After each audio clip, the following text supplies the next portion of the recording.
सकाळच्या घाईच्या गडबडीत आपला नाश्ता करायचंच राहून जातं, कारण का आदल्या दिवशी त्याची तयारीच केलेली नसते। तर आज मी तुम्हाला दाखवते रव्यापासून तयार केलेला पौष्टिक, टेस्टी आणि शिवाय झटपट असा नाश्ता। तर चला पटकन रेसिपीला सुरुवात करूया। सर्वात पहिले आता आपण एका मोठ्या मिक्सरच्या भांड्यात रवा घालून घेऊया। त्याचबरोबर 2 चमचे गव्हाचं पीठ, हे आपल्या चपातीला वापरतो ना तेच पीठ घेतलंय मी। त्याचबरोबर दही आणि पाणी। आता हे सर्व जिन्नस आपल्याला छान असं मस्त बारीक करून घ्यायचे। एकदम जास्त बारीक नाही करायचे, मीडियम असं ठेवायचे। हे बघा अशा प्रकारे हे बॅटर तुमचं तयार झालं पाहिजे। त्यानंतर आता हे सर्व बॅटर मी एका मोठ्या बाउलमध्ये काढून घेते। त्यामध्ये घालते थोडंसं जिरं, त्याचबरोबर चिली फ्लेक्स तुम्हाला जेवढं तिखट पाहिजे त्यानुसार तुम्ही ॲडजस्ट इथे करू शकता। त्याचबरोबर चवीपुरतं मीठ आणि बारीक चिरलेली कोथिंबीर। आता हे सर्व बॅटर आपण व्यवस्थित असं हळूवार मिक्स करून घेऊयात। हे बघा अशा प्रकारे आता आपलं बॅटर छान असं मस्त मिक्स करून झालेलं आहे। ते आता आपण 10 मिनिटाकरता साईडला ठेवून देऊयात। त्यानंतर इथे मी एक प्लेट घेतली, प्लेटला तेल लावून घेतलेलं आहे। त्याच्यामध्ये आपल्याला ना असं बॅटर थोडंसं असं स्लिम होईल अशी आपली चपाती तसं टाकून घ्यायचं। हे बघा आता सर्व साईडला असं बॅटर मस्त पसरवून घ्यायचंय आपल्याला।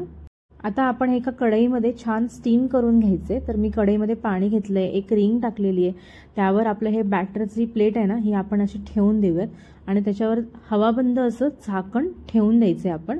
आणि 2 ते 3 मिनिटाकरता हे आपण असं मस्त वाफवून घ्यायचे। हे बघा केवढं मस्त आपलं सुजी रोल जे आहे ते मस्त वाफवून तयार झालेलं आहे, तुम्ही बघू शकता इथे। आणि अलगद आपली चपाती निघते।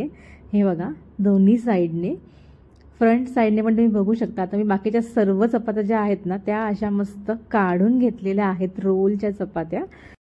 त्यानंतर आता मी एका प्लेटवरती एक जी रोल आहे ती मी अशी ठेवून घेतली। त्याच्यावरती बघा पिझ्झा कटरने मी असे कट मारून घेते।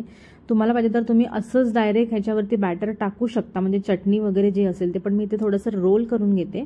तर इथे मी घेतलेली आहे शेजवान चटणी, कारण का आमच्या घरी शेजवान चटणी खूप आवडते। तुम्ही या जागी इथे लाल चटणी, हिरवी चटणी, कुठलीही चटणी किंवा सुकी चटणी मिळते ना वडापाव बरोबर, ती सुद्धा लावून खाऊ शकता।